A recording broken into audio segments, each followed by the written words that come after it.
This is a Dalarna University production. Good afternoon. I'm sure you will all join me in welcoming Associate Professor Mar Gutiérrez-Colón from the Department of English and German Studies at the Universitat Rovira i Virgili, Tarragona, Spain. Welcome. Thank you very much. Thank you very much. You have pronounced it correctly, and it's not so easy, I know. Thank you. My name is Loretta Kvarnström, and I am Head of Section for Languages at Högskolan Dalarna. Associate Professor Gutiérrez-Colón will be holding an open seminar at Högskolan Dalarna on mobile learning with smartphones as a support tool in the language classroom.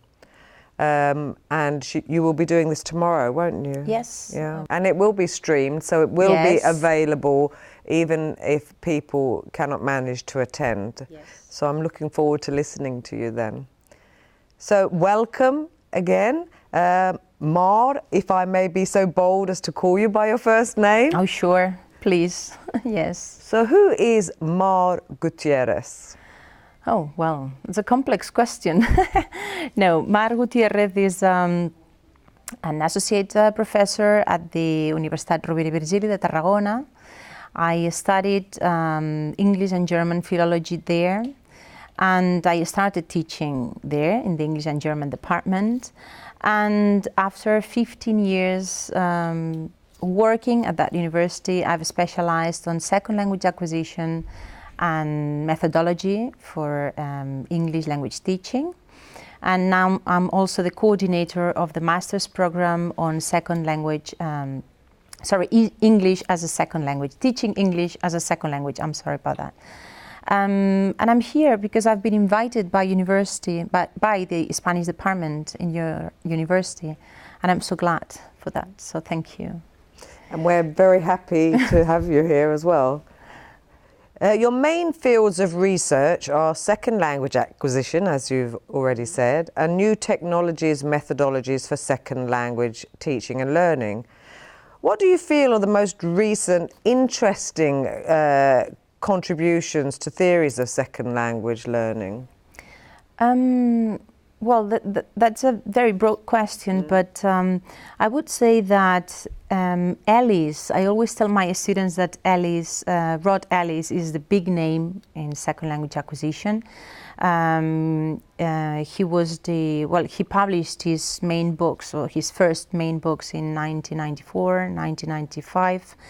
And he was the first one who set up the main theories on second language acquisition. He talked about the personal factors that affect second language learning. Also, Kreischen talked about these factors, personal factors on second language learning. And this is on second language acquisition. But if we talk about new technologies for the language classroom, we should talk then about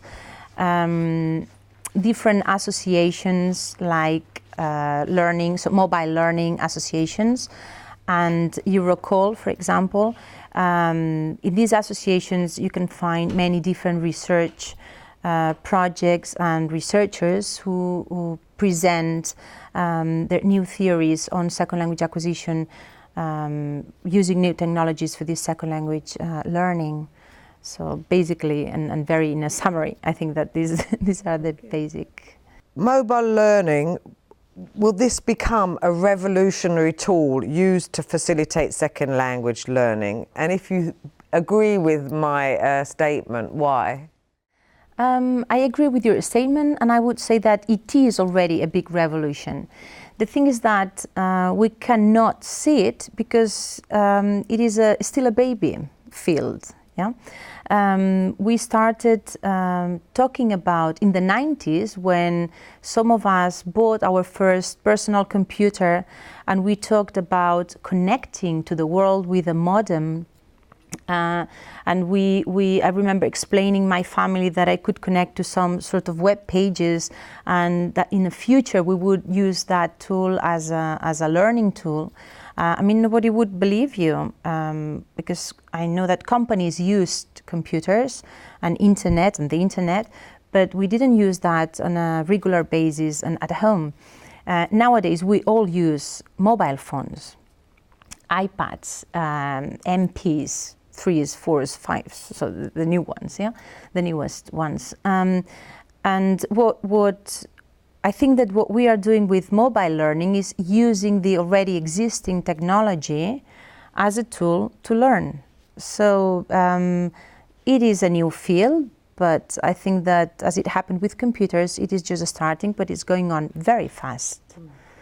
So yes, I agree with you completely, yeah. Very exciting. You've coordinated several projects on mobile assisted learning. Could you present one or two of the most successful projects? I'm sure they were all successful, but both international or national, either project. In fact, they were successful, but because we had to let's see. They were successful, yes, but not because I can bring you lots of results saying that my students have learned a lot, not because of that, but because at least in Spain and in most of parts of Europe,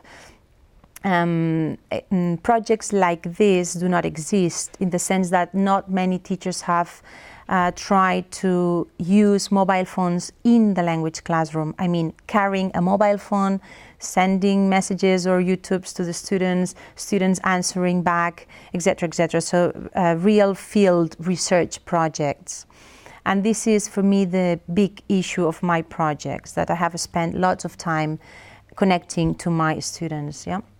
And they are successful because I found that my students are very motivated, they like using mobiles, and they don't feel that I am intruding in their personal lives. They answer back during weekends, evenings, so they like being connected the whole day as they are with their smartphones, Facebook or whatever they are using. So I think that it is a very interesting tool for the language classroom, because you can connect the foreign language that they are learning to their everyday life. So they don't see that second language as a foreign language, but as another language that they are learning. And I've seen that in Sweden you've got, which is something very, very positive, I really believe it, that you watch television in English, for example, and it's subtitled in your own language. But in Spain we don't. So one of the efforts that we have to make in Spain, for example, is try to bring that second language to everyday lives of our students. And one way of doing it is by using these mobile phones every day. And actually you're touching on to a point regarding policy and education policy. Has the government given its blessing to net-based learning in the form of financial support or supportive documents in any way? Well, not very much, because I think that we are living a very difficult moment now all over Europe and in Spain as well. Financial support is extremely difficult. But I have had some financial support from my university and also from the government, because obviously the money of my university comes from the government. But I have to say that these type of projects are so, they are not expensive. I'm not going to say that they are cheap, because they are not cheap, but they are not expensive at all. Because nowadays, when you use the mobile phone, you can use free tools like, for example, WhatsApp, the WhatsApp application. You can send free messages to the students, they can answer to you, and they are free.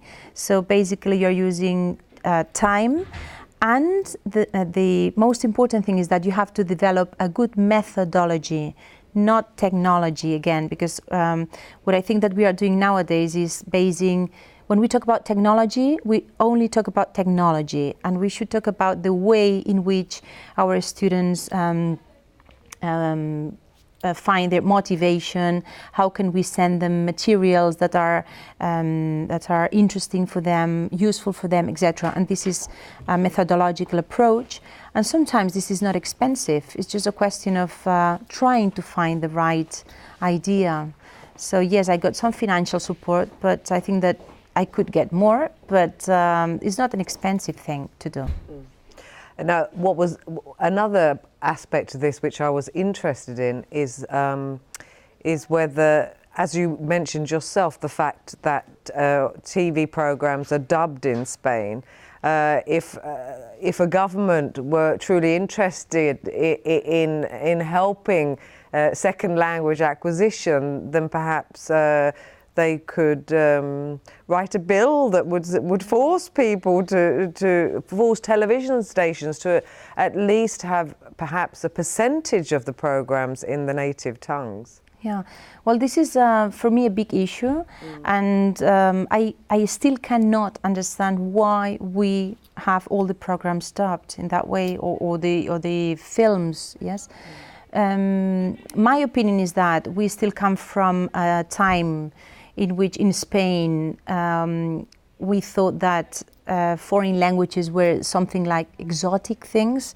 So, my grandmother still tells her friends that my grandnephew, she speaks English very well, so she's really proud of that. So we still see second language as something, I don't know, not something natural, yes? Even though in Spain most of us are bilingual, I speak Catalan and Spanish, but it seems that French or English or any other language seems to be, I don't know, foreign language. That's why I don't like the term foreign language. I always tell my students that we should talk about second languages or third languages, not foreign languages. And again, I'm sure that if the governments changed their policies and didn't accept these double films, I think that we would improve a lot. Not only because of the language, but because of our children would see these languages as something natural in their lives, which they don't see now. That's a very good response. So what is your first language? That's also a very interesting question. I would say that my first language is Catalan. Well, I used to speak in Spanish with my father, Catalan with my mother, so I'm completely bilingual. I studied at school in Spanish, so I count in Spanish, but I think in Catalan. I would say that it is Catalan, my first language, because my father died 15 years ago, so now I'm not using Spanish as much as Catalan in my daily life, obviously. I would say that I've got two first languages, two L1s, Catalan and Spanish, sure. Okay, thank you. And carrying on this personal note anyway, you speak 4 languages fluently. What will be the 5th? I should say Swedish now. Yeah, because you could apply your theories on yourself then. And you're most welcome to come to Högskolan Dalarna or become an online student with us and choose between the 7 languages you do not speak. Yes, why including not? Yeah. Swedish. Thank you very much. Yes, could be Swedish, yes. Well, in fact, I have got some words, pick up some words from the street, and yes, I really would like, yes. Thank you. You're very welcome. Thank you very much. But thank you very much for giving us your time today, and I've really enjoyed interviewing you, and I wish you the best for your seminar tomorrow and with your research in the future. Thank you very much. I'm really happy to be here, and again, thank you to the Spanish department and to you to invite me to this wonderful university. Yeah, thank you very much. Thank you.